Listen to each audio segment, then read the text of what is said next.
begets not and is not begotten, nor is there like unto him anyone. Unity uttermost showed, I adore the might of thy breath. Supreme and terrible God, who makest the gods and death to tremble before thee, I adore thee.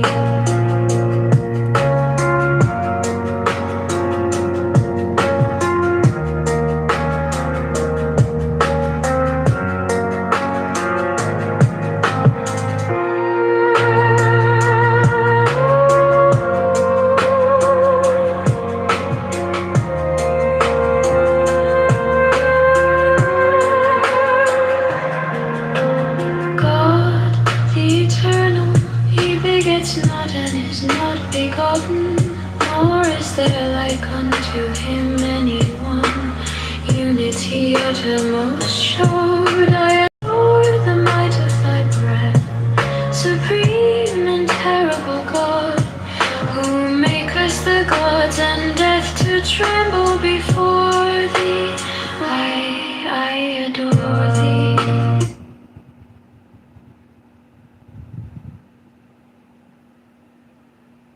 Because of their past behavior.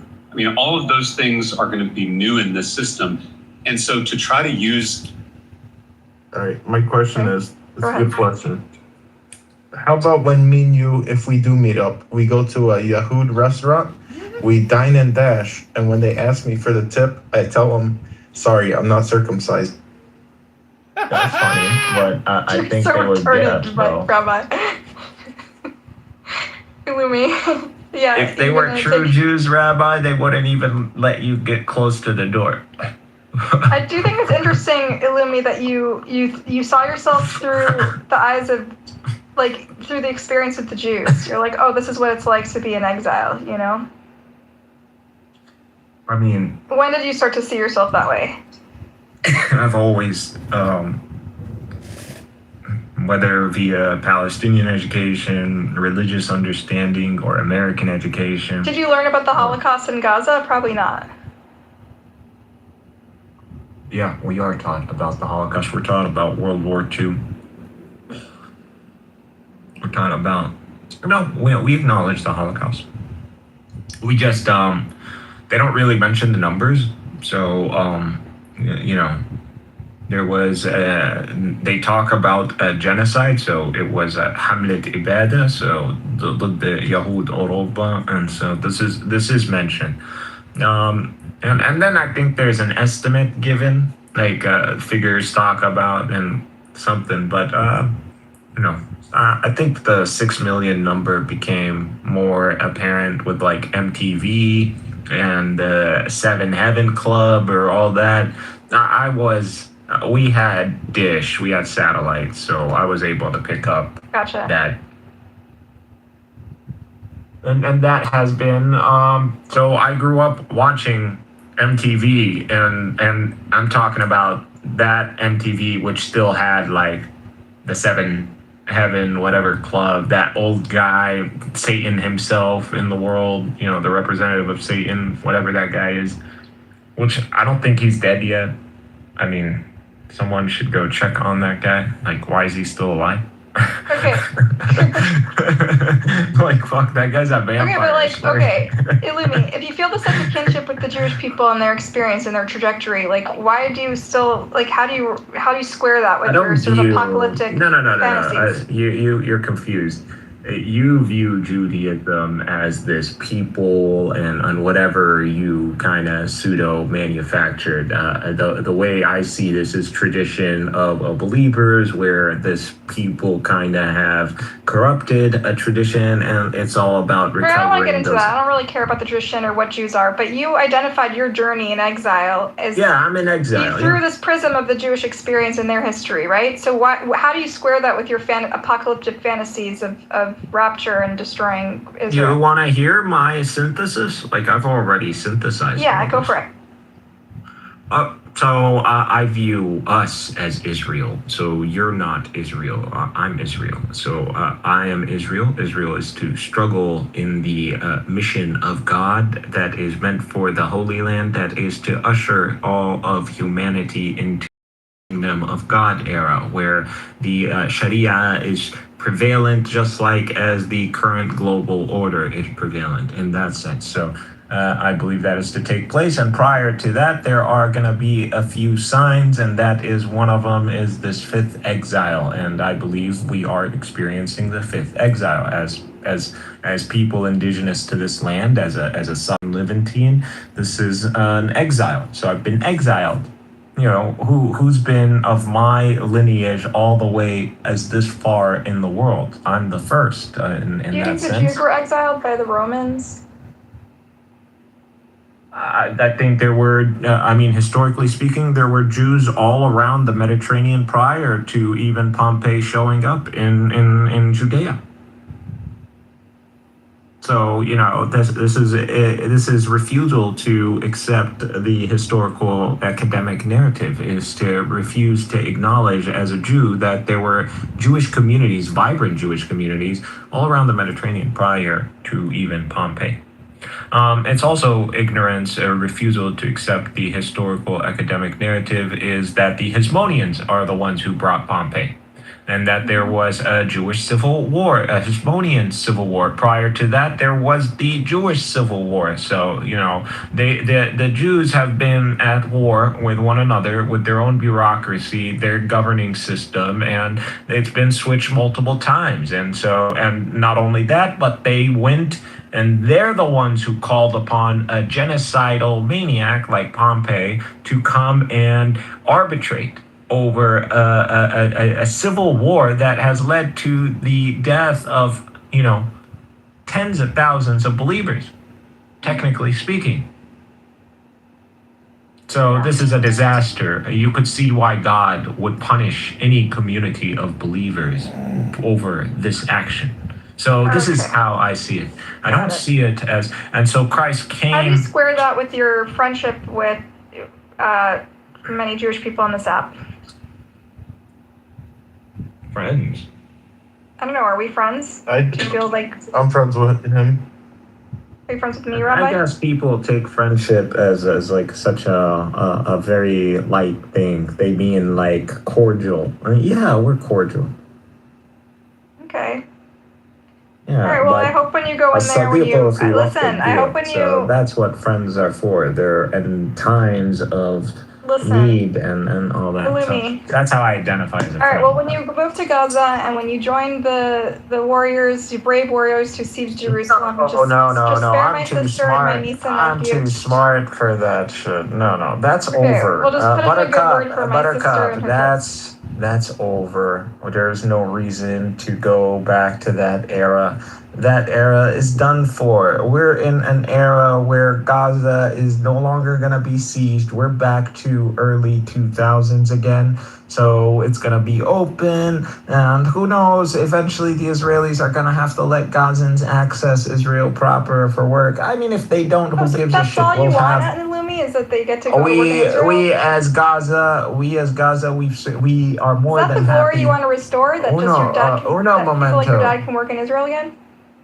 No, what I want is international borders, so it's going to be better than even early 2000. But like, I want to showcase. I thought you want war. I thought you want apocalypse. I thought you want rapture.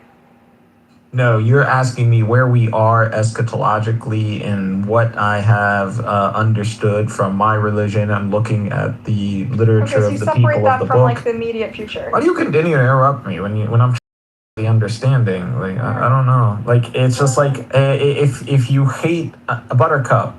I'm sorry, but this cause, out of all the causes in the world, you will never separate the religious angle. And the sooner you acknowledge that, the sooner you can be part of the conversation. Okay.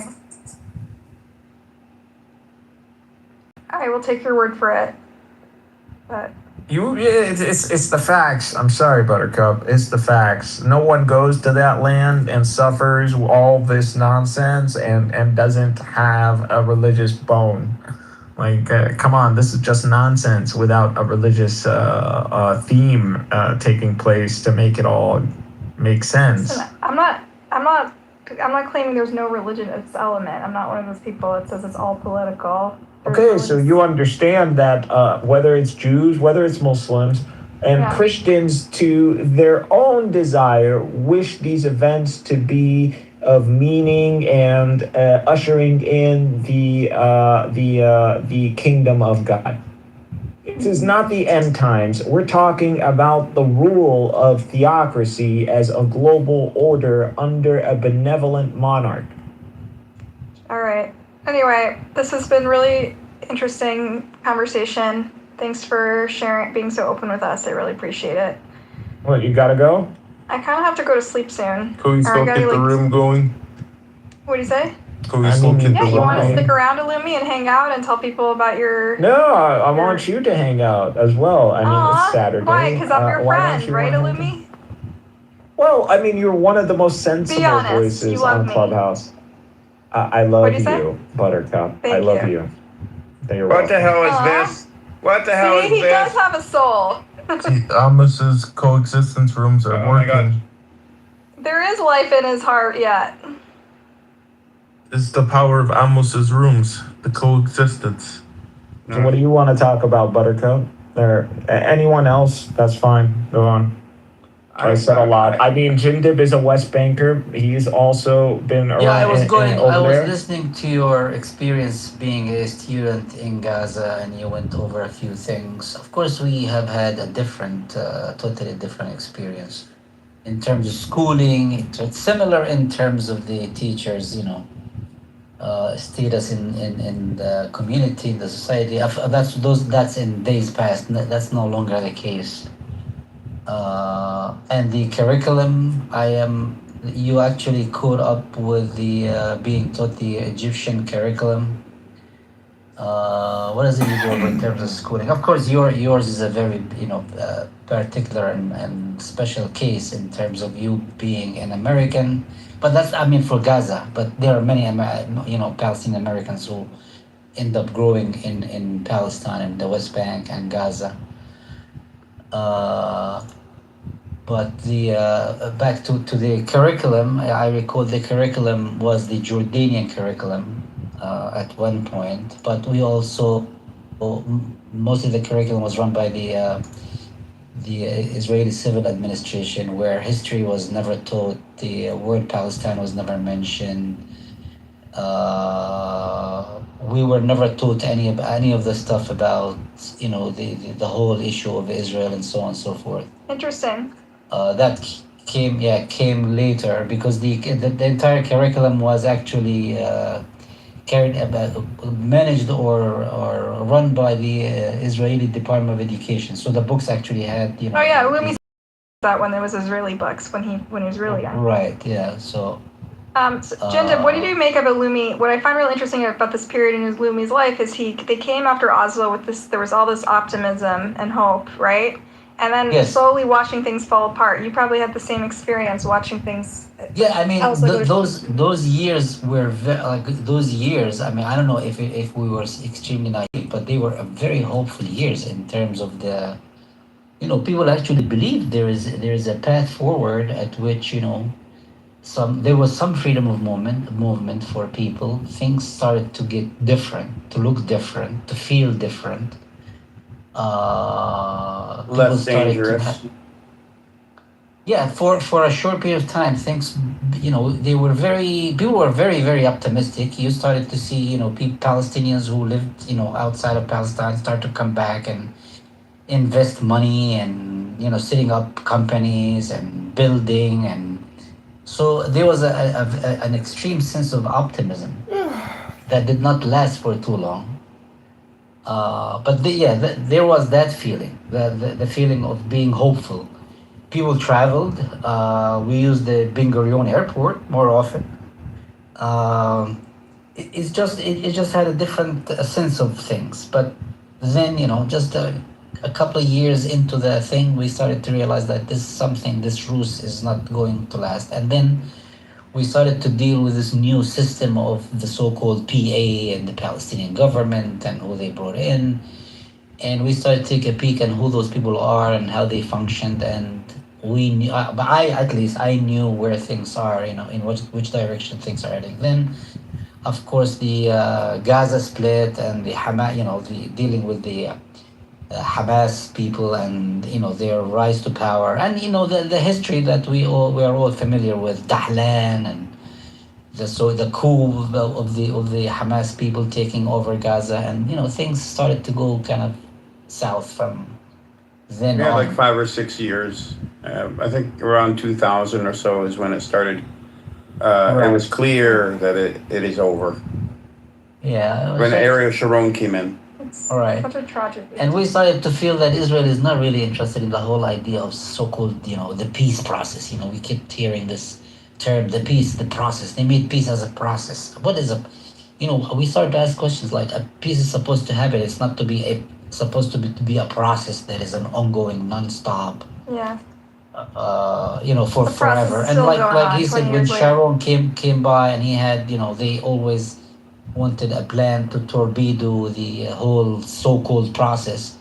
And Hamas also had the same agenda, at which time, every time there was a certain movement in a certain direction, Hamas went and deployed their suicide bombers into Israeli communities, and that kind of started to bring back the right-wing Israeli elements, into the government. Netanyahu did the same thing with the Yitzhak Rabin, at which I sometimes view him as single-handedly responsible for Rabin's assassination. Yeah. And we started to feel how the Israeli society, how the Israelis on the right side of issues we started seeing Rabin's picture in caricature, being dressed as a Hitler guy. Yeah. What, Even Hitler? Rabin's Yeah, wife you thinks did that the crazy. Netanyahu. Wait, Shindib, just to be fair though, like, how much do you attribute? Do you see these spoilers on both sides fueling each other, or do you see them equally culpable, or one side more or less culpable? No, Because there were spoilers on both sides. Yeah, the Hamas people felt they were being squeezed out of the whole Islamist thing. They were being squeezed out of the so-called process. So they resorted. First of all, they actually ran for elections. They ran for elections and they put up their lists of candidates and they won. And that was not very surprising. I personally didn't like it, but they won the elections. And of course, the Americans, the Israelis thought, and of course the PLO people thought, we can't live with this shit. Mm-hmm. So they torpedoed that whole thing, and the elections were pretty okay. They were pretty fair and square. And I thought, they would have enough wisdom to let those guys, form a government for a few years, after which they will eventually unfold and leave, and they will be voted out. But that, of course, didn't happen. The Haniya of Hamas actually formed a government for a couple of months, and then the Americans also started to really interfere with Arafat and his. Well, they didn't deal with the Hamas-led government at all. America and Israel boycotted Yeah, it. I know. They eventually ended up, arresting most of the members of the legislative council, and they dissolved the council and so on. But also, they also started to prop up this character Abbas that we have now, and these guys kept imposing him on Arafat, and I mean that's history. Yeah, and on the other side, shit was happening too, right? They killed Rabin, and there was all this incitement against Rabin, and the far right was rising. So this was happening simultaneously, where there was people who were refused to allow, who were spoiling on both sides, and each time something would happen, it would fuel the other extremist movement. Well, sometimes I felt like maybe those Islamists knew something that we don't know in terms of Israel's intentions, in long term. So they were right about the Israel's intention in terms of were they actually in the process of granting Palestinians like a real state, real independence, real freedom? Do you think Rabin was sincere? I don't think so. I don't think so. Maybe he was on a personal level, but I don't think that. I remember Shamir used to say, "We will negotiate, but we will negotiate for the next 30 years, 40 years. Who cares? We'll just negotiate." They'll just kick the can, and that's what they've been doing ever Yeah, since. yeah. maybe Rabin was somewhat sincere because he ended up I mean, they fucking think murdered him. You know, yeah, clearly he was he a ended threat up to their cause. understanding that the long-term survival of the state. He had a different approach, and I guess also he had massive political support from Americans and even the Jordanians and people on in the region. He probably did understand that eventually they would have things have to change somehow. But then they ended up putting up that terrorist and he killed him. But this current prime minister Netanyahu was out in the open saying I'm gonna torpedo the state-to-state solution. I'm gonna do this. I'm gonna do this, and he actually did. And But weren't there like during Oslo there was cooperation. Palestinians and Jews were talking to each other. Even among the Israeli public, there was Even a before belief in Oslo. peace. yes, there was, as I said, there were signs of like hopeful signs for down the line. Even just the rank and They- file, the population seemed to want to Yes, cooperate with each other. and Palestinians wanted to engage in business dealings and making money and building stuff, and that kind of created an environment, an economic environment amongst the Palestinians, with the Israelis, because the Israelis have the technology, and even Israeli companies started setting up shops in the West Bank to cultivate, the cheap pool of labor and so on in the West Bank, and there was those investments, and people were hopeful, thinking that things will eventually work out. But apparently, the Israelis have a whole different idea or understanding what the so-called peace process is. And then we started also looking into the details of this whole process itself. Reading the Oslo Accords in terms of the Israelis recognizing. I read it and it's like they just recognize the PLO as the representative of Palestinians. They never recognized the Palestinian state. They never in the process of recognizing a Palestinian state. They were discussing major issues like resources, water, energy, that kind of stuff, and Security. everything seemed to be like so mysterious. It's not there. It just doesn't exist. So They were, though, before Oslo, and I think this is one of the drivers for Oslo, was that Palestinians were on the ground building relationships with Israeli citizens on the ground. there was a big, huge Israeli left movement, a peace. Yeah. But I'm not even talking about peace or anything like this. I'm saying like in business and just relationships. Well, the idea of business is because the both It means economies or the cooperation and economy. coexistence. Yeah, I mean the economy of the Palestinians is totally intertwined with the Israeli Right, economy. and it was melding into one economy, and they were seeing signs. This is what my opinion is. They were seeing signs that the people on the ground, the societies themselves, were also beginning to meld together, and you couldn't have then I you would have don't a know about the situation. melding together, but people yeah. in the peace camp in Israel, they were large in numbers, they were influential, they were also in government, and there were some characters who actually There was also freedom of movement, right? There was no green line yet. No, no, exactly. There wasn't. There wasn't a Jinder, wall. you're talking about like politically left. I'm talking about just on the ground where Israel at the time, if you remember, before Oslo, was in charge of everything. Remember, he said the curriculum, the police station, Right, they were responsible for everything. So even the soldiers that were in the West Bank, they were eating, having their lunches in the West Bank restaurants, and people were getting on the ground. The occupation was fading away, was dissipating, and then the danger was now it would come to a point where the society would be like, one country. We're already one country on the ground as it is, so it might as well be one country, and that's the danger. Like a pre-Oslo, The demographic. there was an occupation. There were less settlements, but the occupation was also responsible for the occupied. That's right, In terms of but to be fair, services, Jinder, economy, and so on and so forth. There were Israelis at one point that truly believed in peace. Maybe the government was never sincere, or they were never willing to give up control, or they had some sort of like larger Zionist Yes, the vision. Israelis, But the people desperately believed in this.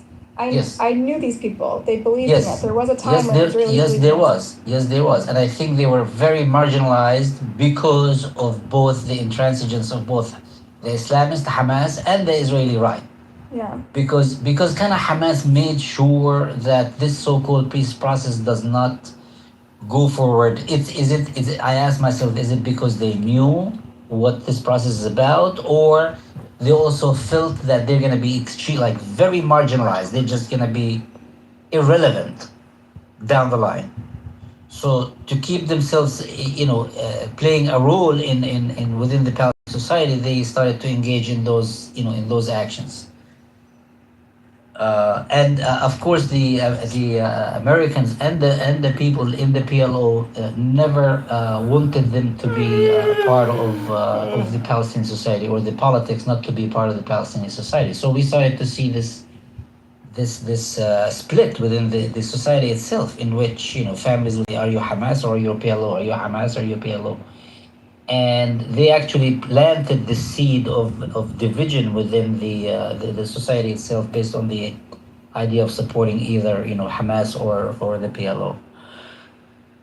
And that's all that You this ever watch the accumulated stuff. gatekeepers, like of the former Shin Bet, to talk about like how, I don't know, it's like a documentary of like ex Shin Bet and military leaders who kind of watched Israel create the resistance through like not knowing when to stop, Yeah, I mean, I didn't watch the And show, you see but Ami Ayalon and all these former prime ministers who now talk very like idealistically about two states and how there's hope for the future and peace, and condemning the occupation and how it's not sustainable. But it's always after the fact, Like years later, they're retired and they talk in ways that seem like they did at one point want a peace process.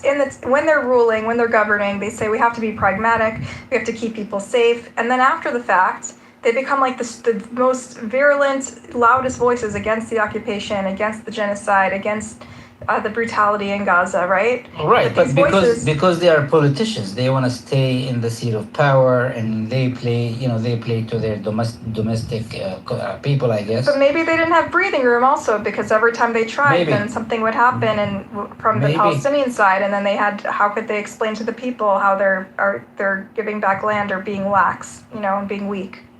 It's like a tough when you're a politician, you're put in this position where you have to juggle what the mandate is from the people with like your higher ideals, it's an impossible, I don't know, Yeah, and back to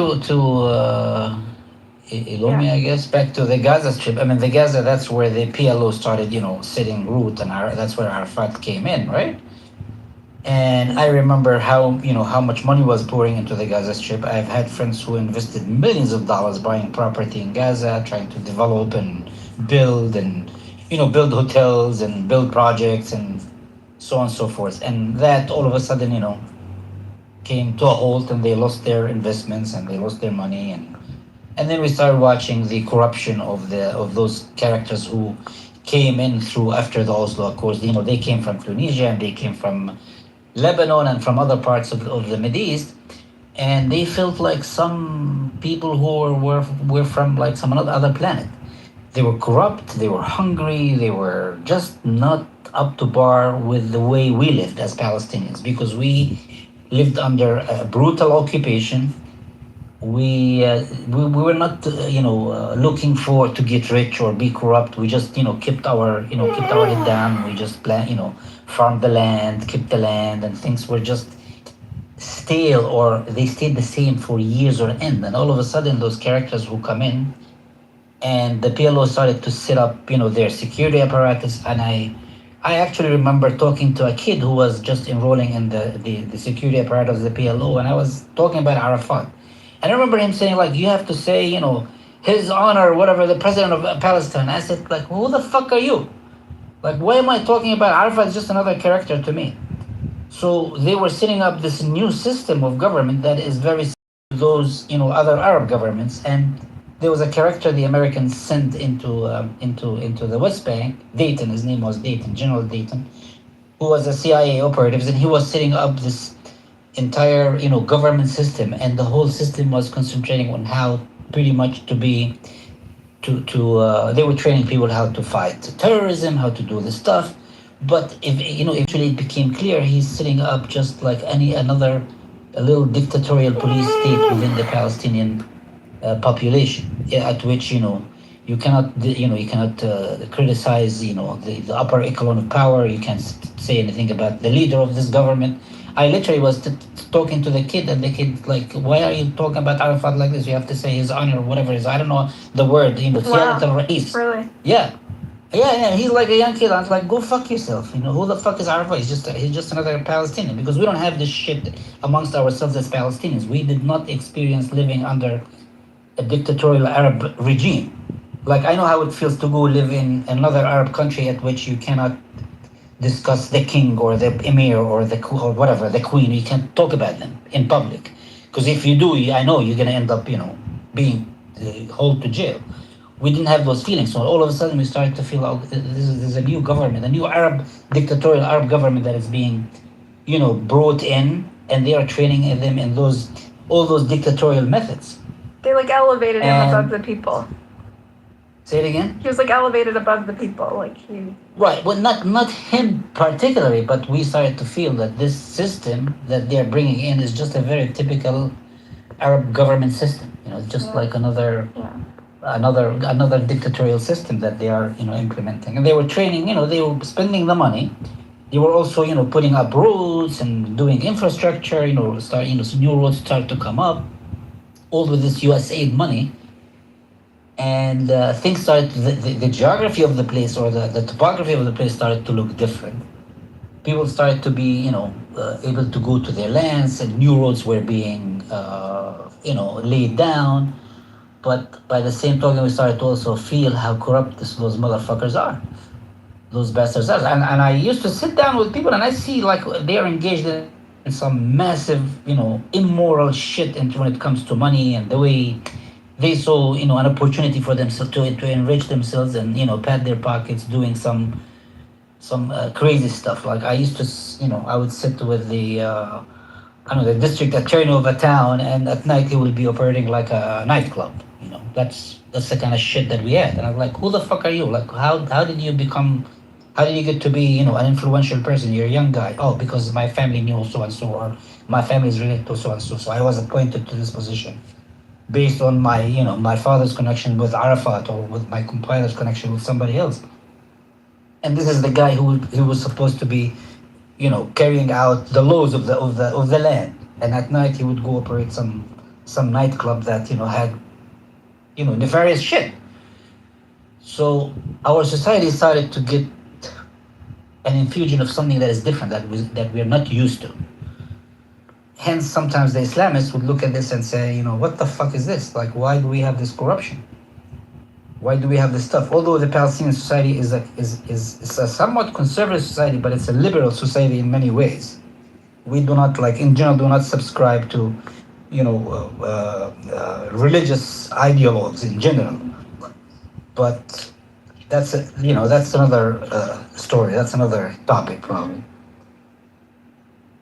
Yeah, it's funny whenever the Zionists portray Palestinian society as some Sharia, fanatical Islamist society. It's even my friends who grew up Muslim in the West Bank don't have that sort of radicalism that they just, I don't even know what they're talking about. I think it's just, is it lack of exposure? Just because there's a green line and they've never interacted with each other? I don't understand. I mean, don't get me wrong. There are very limited elements of society who are zealots. Who I probably, who I cannot discuss anything with, or who would describe me as this atheist guy who's going to hell someday, or this commie person, or. They're not doing lashes as part of the government infrastructure, right? No. They were they would be very limited in number, and sometimes they are pretty much made fun of or ridiculed, or they're not exactly. I mean, those very radical elements within, and then they exist in any society in general. You would make fun of them or you would laugh at them, but they were not to a degree where they are violent, or they wanted to impose their, ultimate whatever laws or whatever zealous laws on your life. It never worked for them. Even in Gaza, do they force everyone to wear hijab? Not really. No. The Palestinian society is not. First of all, it's not a society that that can be easily intimidated into submission. Yeah, it's very hard for any force to intimidate Palestinians into like ultimate submission. It just doesn't work with us because because of the proximity of us to the Israelis. The Israelis do have an open society, right? Yeah. And I always look at my own society and say, if you want to learn the principles of democracy and airing out your differences, look at the Israelis. They can talk and they say all kinds of shit. I mean, they're fucked up in the head, but they have freedom. Yeah, they have a certain degree of Western kind of style way of life in terms of democracy and so on and so forth. But you cannot subdue people into Palestinians into submission because we have endured all this shit for years on end, and we are resilient enough that we have not been eliminated by a very mighty force called the State of Israel.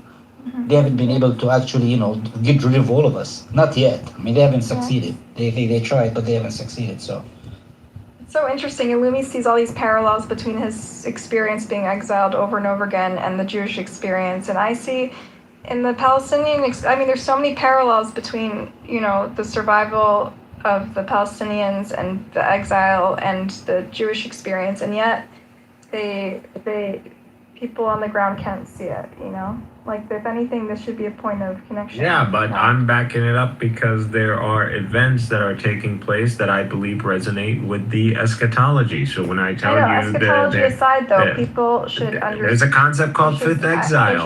Why doesn't that apply to believers? The Jews are not believers. But the Zionists are not believers. Spoilers. No offense, Illumi. The eschatologists are the people who are spoiling. They don't believe. They don't imagine. You know why we have a problem with the Jews, and I'll tell you the honest thing is that if we were in the position of the Jews in the world, we would enforce the Torah more than they would. That's the problem. The problem is the Jew is in a position to bring the Torah and the Sharia to the world and literally works against it. Not only that, spreads hedonism, spreads abomination. That's what he spreads. And this is where hypocrisy, a hypocrite is worse than a disbeliever. You could say the Christian is a disbeliever, an idolater in the God of Abraham, but you're a hypocrite. And this is what Jesus came and told you. You're a fucking hypocrite. And this is why y'all tried to kill him. That's why. Y'all don't like hearing it, but and the Jews know that worse than a disbeliever is a hypocrite. And just like the Muslims, they know it. Can I ask this thing? How much more prophecies will it take a Jewish secular person to say, hey, something's going on. Maybe I should stop being atheist? God talks about them in the There's a joke there somewhere that I can't figure out, but someone bukmun umiyan, like Allah has sealed their hearts and their sights and their ears. If anyone truly understood the circumstances, you would be shivering right now. This is all happening. This is stuff that's been prophesized. This is prophecy coming true. It's happening, and it's happening in real time. God of Abraham is so close to us, and you're spreading this in his sight. Are you insane? This is how we look at them. They're insane people. It was better for them to kill themselves, but they don't know yet. Like, how could they be atheists at the same time? Like, no offense, but you have prophecies happening the day before, literally right now, and then next week there's going to be another prophecy being fulfilled, and people still carry on being atheists. All right, dude, I don't really care about the prophecies. I know you guys believe in it and think everything's prophetic and whatever, but I think we need to talk pragmatics, People live there, and they want to keep living there, and they want their kids to stop fighting, going to war year after year after year. Well, when we do the cold, shrewd mathematics for you, you don't like it, Buttercup. Okay. At the end of the day, it's demographics. Yeah, but I'm a heathen. I'm a heretic. I don't believe in this shit. So no. Demographics has nothing to do with the religious angle. Welcome demographics to my club, Israel is a Jewish state. to maintain yourself as a Jewish state, Okay, I you disagree need a with Jewish that. Me demographic. and Jindab disagree that that's a necessity, okay? How did Jindab disagree? He doesn't think that, Jindab and I don't think that you need a 51% majority in Israel for the place to be sustainable and for Jews to continue to live there and thrive, okay? That's not, we don't establish the we think there could be a calculus. one state where everyone has equal rights and the Jews. So why would that be called a Jewish state? What? Why would that be called a Jewish state? It doesn't have to be called anything. Okay, well, the Zionist wants a Jewish state. So you're against the Zionist project. Binational means both. My thing It is, can be two things in character. It already is two things in character. So let me get this straight. There already are two people. I understand you, Buttercup. I understand. You want a binational state, which is never going to happen. But you have your way. think That's true. I'm sorry, Buttercup. I'll explain to you why it's never going to happen. Because you're assuming the colonial experience of the British with the native. That's what you're assuming. This is not going to be the same experience. So it's not. I agree with you. But don't you think eventually, if this state, the so-called state, the Israeli state, if this state is no longer run as a state, okay? Don't you think the people of the region can? What does that mean if this state is no longer run as a state? It means like this so-called Israeli Jewish state doesn't exist anymore, okay? And there are people living on the land, right? So you're talking about the collapse of the state of Israel. Yes. That's what we want. That's what we want. Okay, but I think the bigger question. How are we disagreeing? Okay, but the bigger question is: are those people who are living in this region, who are the Jewish people, of course, are they going to be in the? Amalekites are. I don't get this Malachite stuff. Doesn't the register with me? I'm just asking. There are people who are. You don't want to believe. I keep telling you, history repeats itself.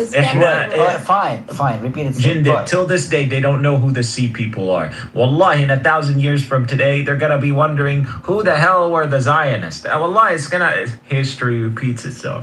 Okay, but ultimately, practically. Everybody asks, what happened during the Bronze Age? Maybe Samson optioned the place. so the thing that's going on Keep your is that prophecies in mind, Illumi. In the meantime. I'm just saying. But ultimately, if the how do you know our ancestors weren't more technologically advanced than us? If the pillars of the state itself is no longer around, look at the pyramid. The idea of Zionism is gone. There are people who are living on the ground, who are present in the region, right? You don't think eventually they can be easily absorbed within the region as just like anybody else? You're talking about Arabization. I've been telling you about it's not about, it doesn't have to be Arabization. You can be, I don't care. Religion can be X or Y. You don't have to, you don't have to say, oh, we want to Arabize you, but you understand the inevitable over time, let's say a century.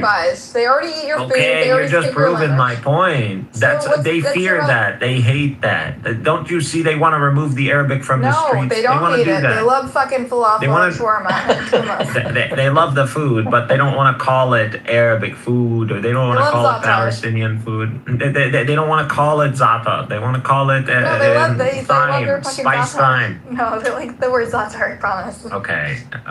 can I ask a good question? Focus on the point. This is deep. I don't see what Jindab is saying that we're going to disagree over. He's talking about an inevitable reality where the Jewish state collapses under its own demographics, which would lead to a binational state. That's what you're talking about. Now, over time, I'm not saying we're going to throw all these Yahud in the sea. There are a lot of religious Jews who have not participated in the actions of the IDF. So these people are not going to be treated. These people are not going to be treated as the same people who feed into the IDF's manpower or auxiliary, or whatever you want to call it. Okay, I mean, whatever you implement, whatever laws you implement. The religious Jews, we try them with religious law. The religious Jews will be tried under the Torah. The secular Jews who fed into the IDF will be tried under our law. So chaos. Every society without God collapses eventually. No, we're not better than Muhammad. We're gonna try you. The trial will be like the trial of Muhammad. I don't know about Jinda, but I was imagining a much more. So you should hope, you should beg for international law, because the collapse of this current global order and international law will bring forth something that will not be favorable to you. If God doesn't. And you think that's going to be a Muhammad law after the collapse of this current Allah, thing? we're gonna sebi. They're all gonna get sebied anyways. Who will unite these societies if it's not God? Let's be honest. We're gonna pharaoh them. We're gonna pharaoh you. So just letting you know. Well, I guess I'll go with the crew with the rest of them, huh? With who? And you're with us, man. Just admit it. Just say. You're one of the Hyksos, yeah, man. The Stop. the idea you're saying. Stop right coping. Now. You are talking about Sebi. You are talking about all this nonsense. The Islam. Umma Sabuna. Do you not see what they've done to us? They have Who said the Yahud. The Yahud. Jindib. Do we not pay taxes to the state of Israel? We certainly do. Okay, so someone is profiting off me without giving me my inalienable rights. So this person is literally enslaving me. Look, I'm not saying there won't be ramifications. Jindib, would you disagree with the description that we as Palestinian population in the territories are enslaved? We are pretty much enslaved. But what I'm saying Yes, is, thank I'm you. saying that They jump us with M16s now every day in the West Bank where Jindib is at, and they literally are unaliving every single day almost. Okay, but I am not saying. Can you hold on a second? I'm not saying. And not only that, they're beating the almost the life out of American passport holders. Okay, I want to hear from Right. Dean. Dean hasn't spoken yet. Yeah. Okay, let's hope they will not cut me. Thank you, Buttercup. And so I heard like for an hour and a half. I've been hearing everything. So it's clear to me what Illumi believes in. He's a typical ISIS supporter. The mentality, maybe not this organization, but the idea, the caliphate, the Islamic rule, everything. He even used the word Sabi. So this is pretty clear. And this is what he said actually. For the Yahud, he said there's Sabi. So Jindib was against this idea. That was, as I understood from him, he wanted coexistence with all the Jews. Like, if, of course, I don't believe in this scenario, because Israel is here to stay, and Israel. You'll only stay if it's amidst the God. Keep going, Dean. Well, Ignore him. Yeah, okay. Yeah, it's funny how they say Israel is only supposed to stay when it admits to God, but at the same time they cry me baby that Israel is trying to build their temple, which is the fulfillment of the basically a religious Jewish state. No, you're forcing God's hand when you're doing that. Okay, Rabbi, stop. Let's let Dean speak, please. Rabbi trolls a lot. No, it's not trolling this time. I don't Just care. I let don't me want to finish. hear it. I heard the others. Let me finish. So Yeah, go ahead. yeah, thank you. So basically, what happened? The Palestinians. I heard a lot of victimhood right here, and maybe yes, people suffer in so many places. I've been part of the Peace Factory, if you know it. Ronnie Ezri Pushpin and a lot of peace-loving people. I met a lot of Palestinians. What is it? I don't know what that is. What's the Peace Factory? Peace Factory is an Israeli organization that was working on peace with Palestinians and having a two states or even a single state. The idea is a Jew and a Palestinian is equal. That's the main idea. You can search Ronnie Ezri Pushpin. How did you get involved if you're from Iraq? Oh, it was online. Oh. Yeah, Okay. it was online, and I wasn't even in Iraq back then when it happened. And I managed to meet a lot of Palestinians at that time, and many of them were great. But I started to leave at 2014 when ISIS invaded Iraq, when I started to see a lot of my so-called Palestinian friends were celebrating what happened. So it wasn't just the videos I'm seeing in the West Bank and Gaza as Iraqis were being killed, as the Yazidis were being enslaved, as the Christian houses were being marked, and all of that was happening. The Palestinians were celebrating, my friends were celebrating, and I was like, how can you be for peace and you're celebrating? And why would you celebrate killing Christians, Shiites, and Yazidis who have nothing with you who don't even have a border with you. Like, Can you be I specific couldn't about how they were understand that. celebrating, or were they just excited that someone got the West? You know, that like someone. It has nothing to do with the West. The Americans left Iraq in 2012. It was completely Iraqi government elected by the Iraqis, so there was nothing Western about it. But That's just not true. Maliki is not. He was considered a dictator by the time ISIS came about. Just don't lie, bro. Don't lie. Don't you fucking lie. Hey, man, watch your language. Watch your language. Why are you getting triggered when I just mentioned facts? Why you got triggered when I mentioned a fact? Okay, so let him explain. I want him to explain what exactly they're He celebrating. knows that was a Shia oppressive government under al-Maliki, and people in the Middle East celebrated his toppling. And that's all it is. Al-Maliki was toppled. Okay, so I want to hear what his Palestinian friends told And him. yes, of course, Palestinians are going to celebrate the toppling of a Shia extremist government because upon the invasion of Iraq, the Palestinian community in Iraq was pogromed and literally killed, raped, maimed, and sent as refugees, literally stuck on the border between Syria and Iraq. Add to that the Syrian revolution, the Palestinians till very recently were still stuck in no man's land on the border. So that's the demise. That's the demise that the Palestinians suffered in Iraq. And anybody can Google this. Anybody can Google this. Thank you for the context, Dean. I want you to tell us, your friends, I assume they're pretty moderate if they're trying to make peace. Why would they celebrate it? I didn't understand it, but yes, he actually said it. It was the Shiites failing, it was the Sunnis rising. That was the idea. They didn't care that it was an extreme Sunni radical group. That basically my friends, like, they would go with their families to the beach, wearing bikinis, all of that. And at the same time, that's something that baffled me with the Muslims. Like, they would be extremely secular, but when the Islamists take over somewhere, they would like start supporting and everything and start talking about the glory of Allah, blah, blah, So blah. what do you make of it? What do you make of it? Bullshit.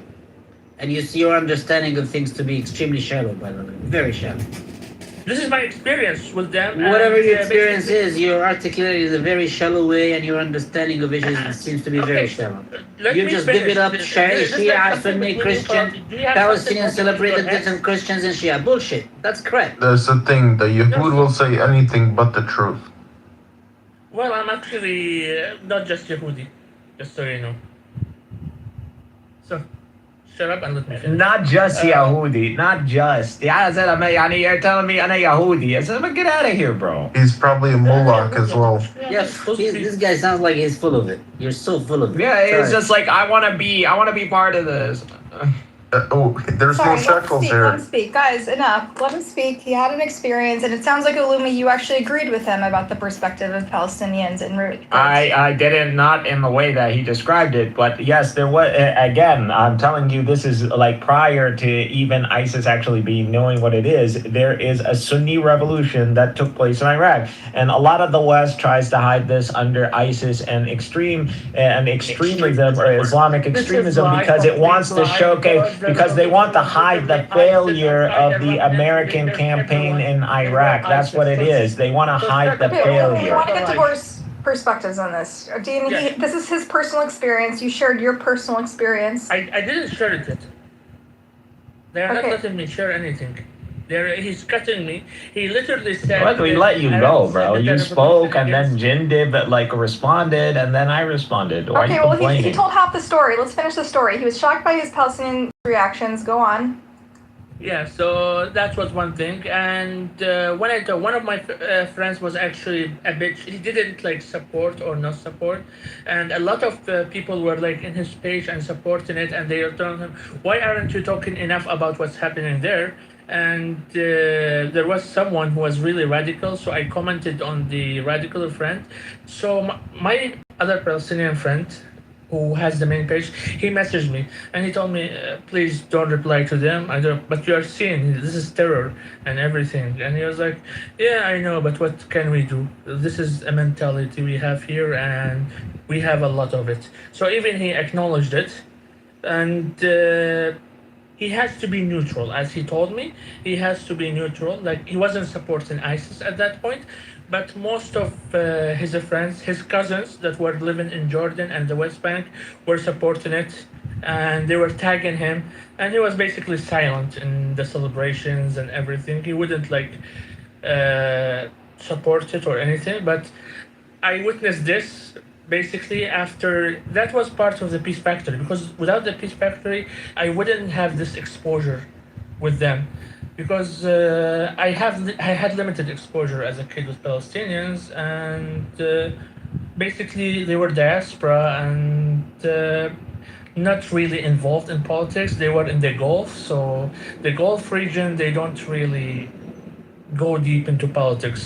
As Jindab also explained it, like, as he said, they have dictatorships, so they avoid talking over there. But others, maybe in the West, it's a different story. Anyways, So you mean to tell me Palestinians support the idea of ISIS? So yeah, there were a lot of Palestinians and not Palestinians. Israeli Arabs, Muslims also. They call themselves I would have probably. If you ask Palestinians, do you support ISIS? The majority are gonna tell you no. I've never met a Palestinian that supports ISIS. It sounds crazy to me. But if he means at the beginning days of what was the revolution in Iraq and the state of toppling, if he's talking you again, the toppling of Maliki's got you keep speaking over me. You complaining. Every time I bring up this point, he gets triggered. At the end of the day, anybody can look this up. You can AI this right now. You can go Maliki's government prior to the rise of ISIS, and you're gonna get that it was a Shia extremist government, and there was a sectarian tension, and ISIS is pretty much a Western formation or attempting to bottle in this revolution by demonizing it, by giving it structure. That's what they attempted. But at the end of the day, the revolution in Iraq pretty much failed because they are about to reinstall al-Maliki again. They're about to reinstall. I would have supported the idea of Maliki. Meanwhile, the revolution in Syria succeeds. Subhanallah. How this happened, no one really knows.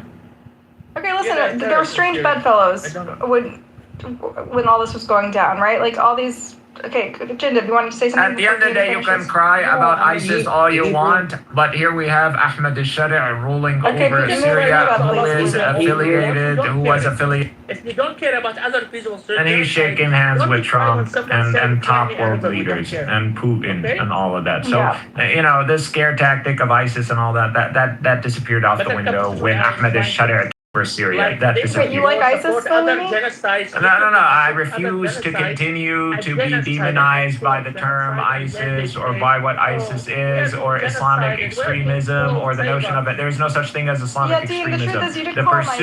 The pursuit of Islamic unity and Muslim unity and the return of the state structure and the return of the state structure that was part of the Ottoman Empire literally in the 1900s is nothing to scoff over and nothing fanatical and nothing crazy. We're not trying to bring back a national project from 2,000 years ago. We're literally trying to bring back a national project from literally the 1900s. Shut the fuck up. Stop panicking. You sound like a homosexual. I doubt you. And then you claim you're a Jew. You don't even believe in God. See, Buttercup, when you try to show any truth, they okay, but you didn't attack him. You called him ISIS, okay? You called him ISIS, and now he's reacting. I said he supports the idea of caliphate because this is what he said. This is what all Muslims do, clown. All Muslims do. All Muslims do. All Muslims do. All Muslims do. All Muslims do. That's like saying Jews don't believe in the kingdom of God. Like saying Jews don't believe in the coming of the Messiah and the kingdom of God. Like everyone does. Everyone believes this. You're such a clown.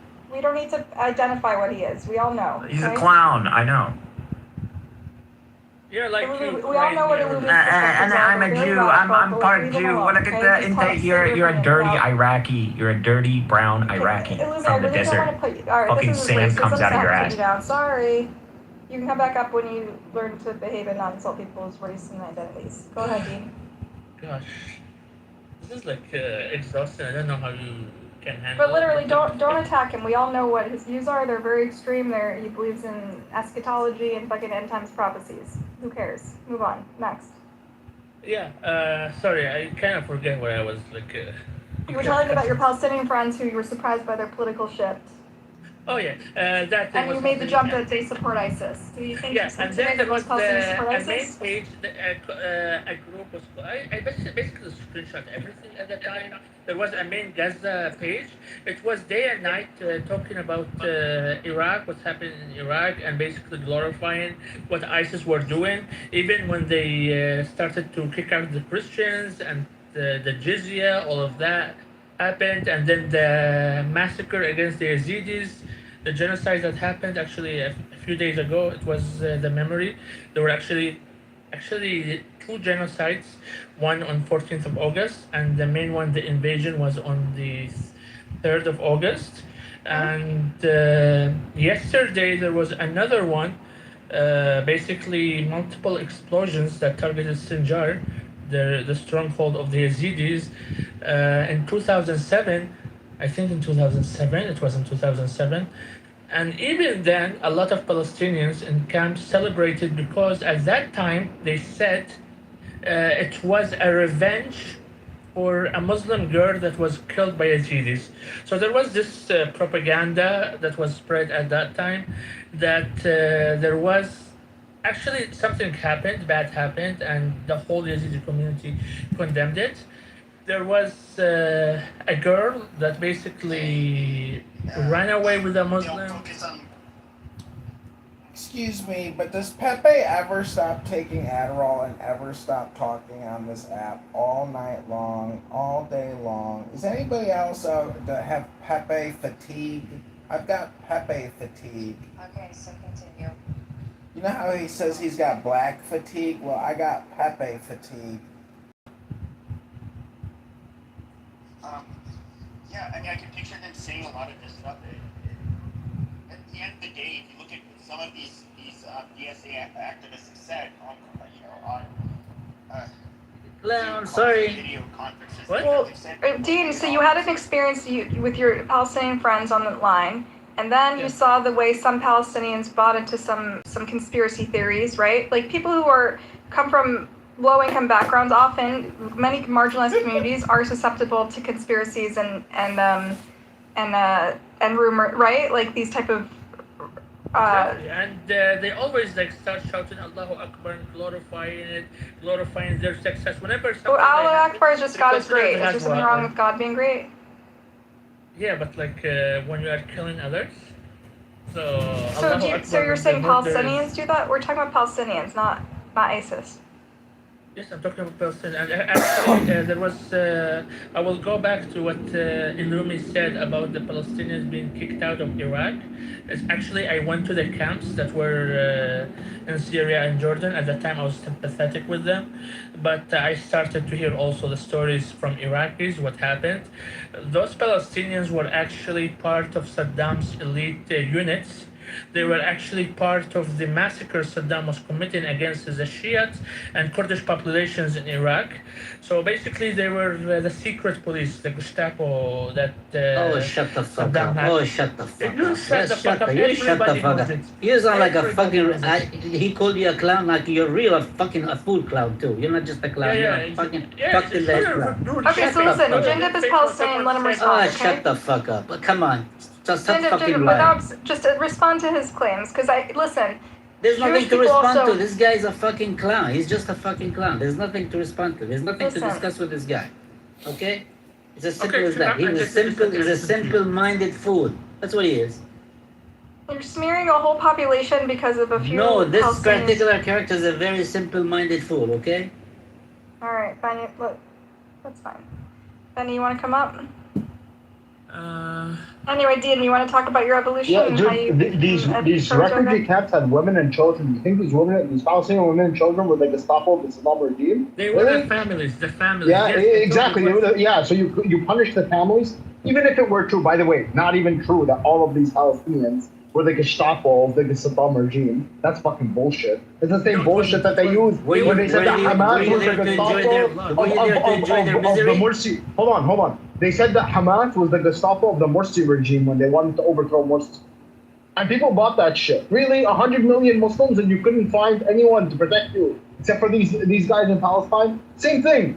Iraq, 40, 60 million people, and you couldn't find anyone to protect you except the Palestinians? No, man, what you're saying is absolute fucking bullshit. It's not true. It's not. And not only is it pretty rare. Hold on, let me finish. Not only is it pretty rare to find Palestinians like Alumi that have this kind of ideology. More importantly, with regards to ISIS, not only did Palestinians not support ISIS, right, en masse. In addition to that, I find it very, very hard to believe that Palestinians that you were involved with in a peace initiative that wanted to coexist with Israelis supported ISIS. That I find almost impossible to believe. Yeah, this guy is full of shit. He stunk up the whole fucking universe. You're so full of shit, dude.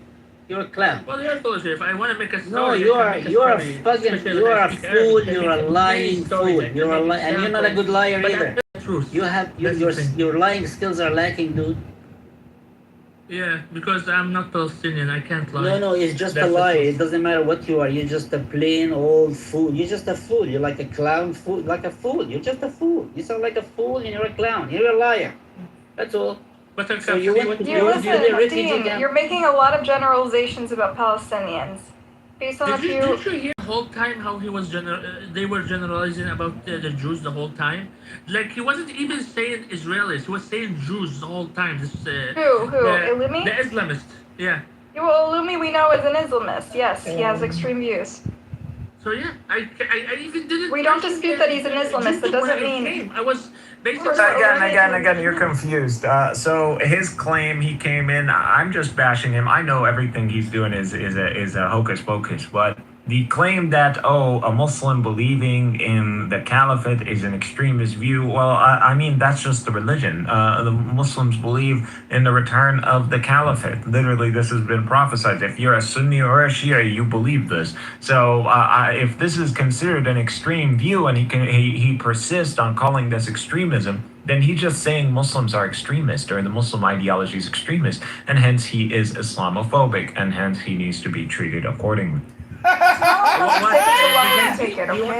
fucking retard's a weird loser. ولكن واحد معفن أنا I'll just kick you in the ass and you'll run away like a dog that you are. Damn. Because أنا بمشيك زي الكلب and you know it. I would take off my belt and I would put it around your neck and I would make you walk. Yeah, that's actually what you did. No, that could have gone much worse. I'm actually impressed with how like.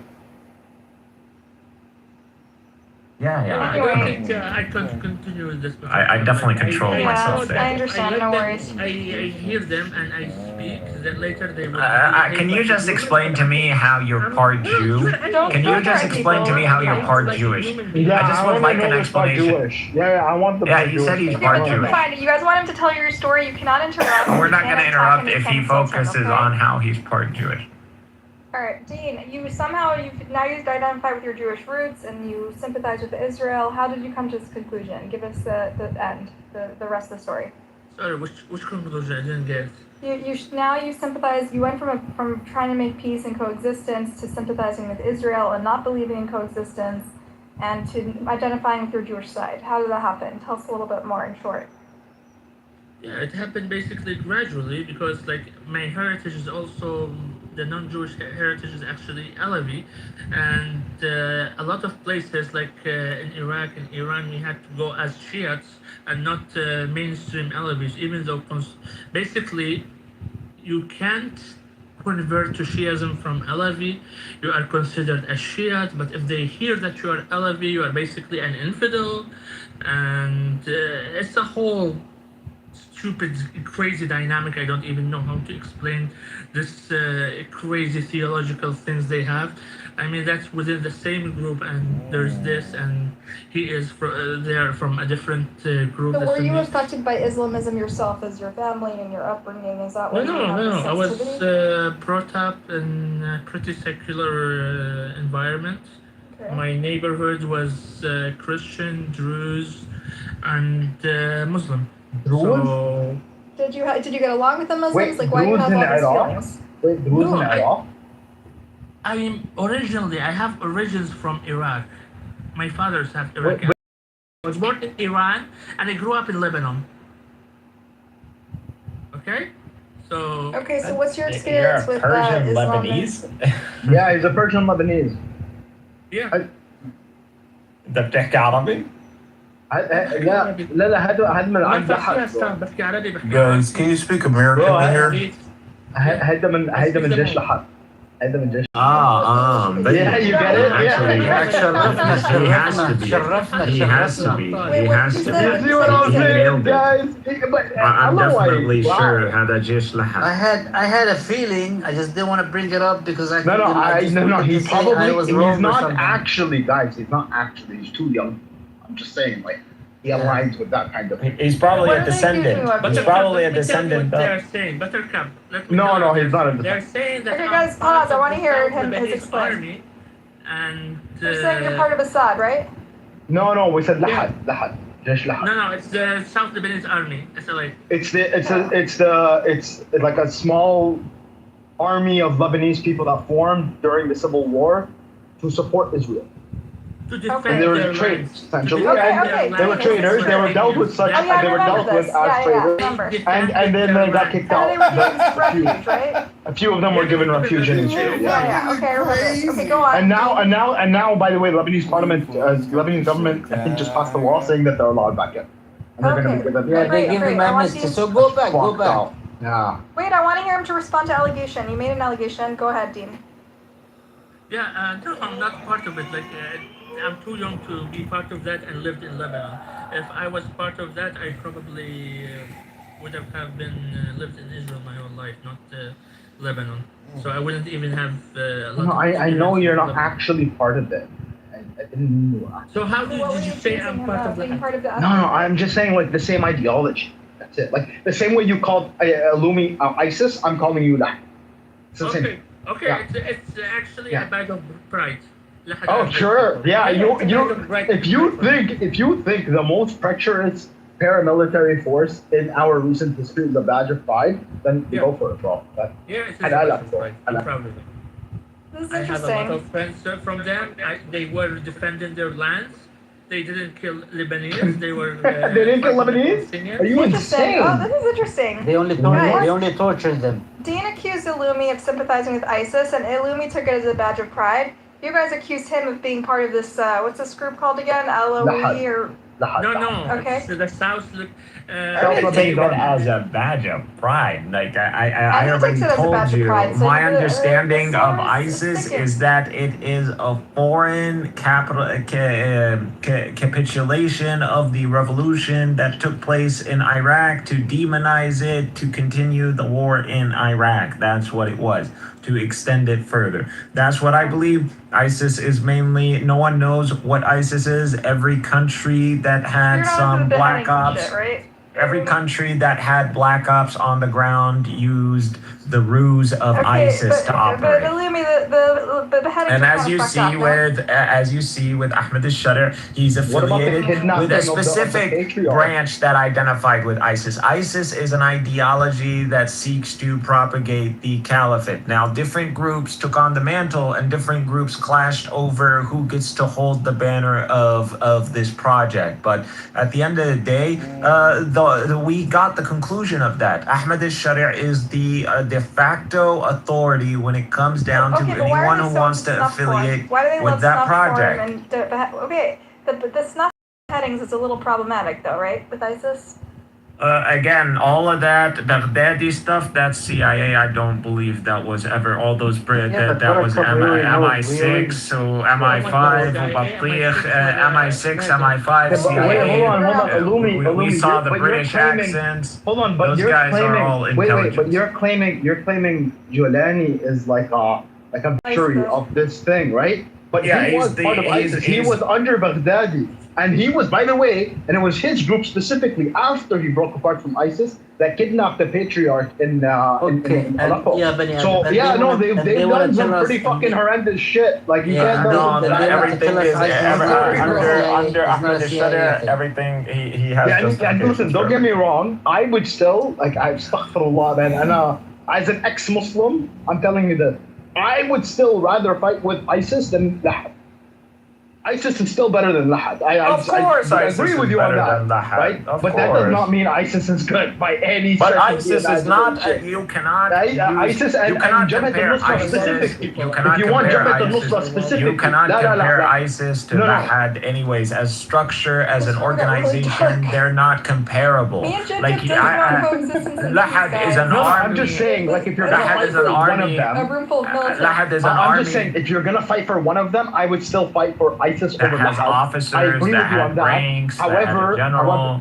It doesn't matter. The point is that, ISIS however, is you just a cannot bunch of deny. groups with machine You cannot guns. deny. Not only you want to say ISIS, oh, it's a catch-all term, whatever. Okay, look at Jabhat al-Nusra specifically, right? And look at what they did in Syria and in Iraq, by the way, before they formed it. Jabhat al-Nusra, there are two. Look at just what they did in Syria. No, there was a lot. There's of that fucking group that atrocities is funded by Saudi Arabia, and then there was the group that is Jabhat al-Nusra, which broke away. Yeah, Jabhat al-Nusra broke away from ISIS. Sure, but even then, even after they broke away, that's what I'm trying to explain. What is this proof? Even after they broke away, they still committed acts of terrorism. One head organization. You can see that there are many groups that split from affiliation with ISIS after ISIS. Even if that's the case, you're still avoiding that there are specific organizations like Jabhat al-Nusra that have very well documented committed acts of terrorism and specifically sectarian acts of terrorism. Again, everything has context. We're talking about the Syrian revolution, which was a straight up disaster. Dude, they went there just kidnapped the fucking patriarch of the I don't know the justifications for that. I mean, I don't know. I remember hearing about that, but it wasn't. So, but hey man, if they're right. Do you both agree that the whole idea of ISIS and what am I gonna offer you protection, and I'm gonna protect your territories and no return? And the elements of ISIS were organized, financed, and propped up by foreign entities. Now, hence we see the result of ISIS operations in the region. A Sharia came riding on a tank, on a Western tank, a Turkish tank, and so on. They tell us who those ISIS people. We don't know who those fucking ISIS people were. When we see, what was that U.S. senator taking pictures with the early people of ISIS? What was his name? John McCain. Right? John McCain. Yeah, John McCain. Yeah, John McCain. The presidential candidate. Who ran against Obama. He was being photographed with those elements of ISIS in Syria, in northern Syria. And you're telling me those ISIS are Islamist people? They are Islamists? Yeah, bro, I am not going to sit here and condemn ISIS in accordance to the Western narrative. That is never going to happen. And so if people want to call me ISIS all day, you can. I don't agree with the disorganization. I don't believe in people piling up into an ambiguous organization over a banner, over some nostalgia. So I believe a lot of those people got goofed. And if I actually truly believed, I would have been one of the people that went there. I did not believe in an organization that we don't know who the head of it is. Foreigners. It makes sense. You were asking the questions. You don't know anything. You don't know anything about your own country. Why you come in here lecturing us about ours? If you're unwilling to understand the concept I'm trying to, this is a pretty basic concept about Canada. It's something you learn pretty quickly about Canada when you learn about our system. I find it like, I don't know why you want to push back on it. We're not really You told ruled us by. you've had rights and freedoms for 150 years. Clearly, that was either a lie or you didn't know. You've only had rights and freedom. As soon as I muted up, as soon as I muted up, I was like, oh no, the Constitution is much younger than that. Prior to that, when we had like another document, I could look it up. But I'm just more familiar with the Charter of Rights and Freedom. Jarl, did you know it is the oldest country in the world? You think America is the oldest country in the world? Yes. Yes, we have had the longest standing government that has not changed over. I mean, look at your shitty ass country's only existed for 44 years. But your current system, your current setup. Our setup, we're 250 years old, bro. When you look at these other countries across the world, I mean, think about this. Russia, what is known of Russia only came about in the 1990s. The oldest constitutional republic standing in America, or in the world. We are the oldest. Okay. Longest running, and all these other countries followed suit after we did. That's the record of governance of one regime, I think, that you say. Not the record of standing of the country. Am I right? Just like, and like, I don't even, like, it's not even a pushback. It's just, okay, you just said, like, verbatim, you said, I want to get it right, that the USA is the oldest country in the world. You said the oldest country. And then after I called you out on it, then you changed your terminology and you said the oldest continuously operating national constitution, which are two different things. Now, and that's fine. I get it. Like, I actually get what you did there. It's fine. I'm so close to done. I know Coco's going to freak out, but what you did there, I get it. I get what you did. It's similar. Like, it's like you can make that mistake, and I get it. I'm not mad at you. But I feel like if I were to have done that, I'd hear about it from you for the next 20 minutes about how I don't know what I'm talking about because I said the oldest country in the world. That's what you do. You do that all the time, John. I'm not that petty, bro. You're just being petty now. Literally, everyone knew what I'm saying. Yes, you're doing it we're to me very right now. familiar. You're doing it to me about the constitutional monarchy We're of very Canada. familiar that humans have existed for thousands of years in the Middle East, and not as many humans haven't existed in the West. We're familiar with history.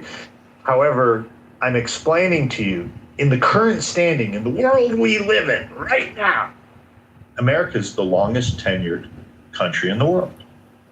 Find one older. The They haven't longest changed their government and changed the structure of their society.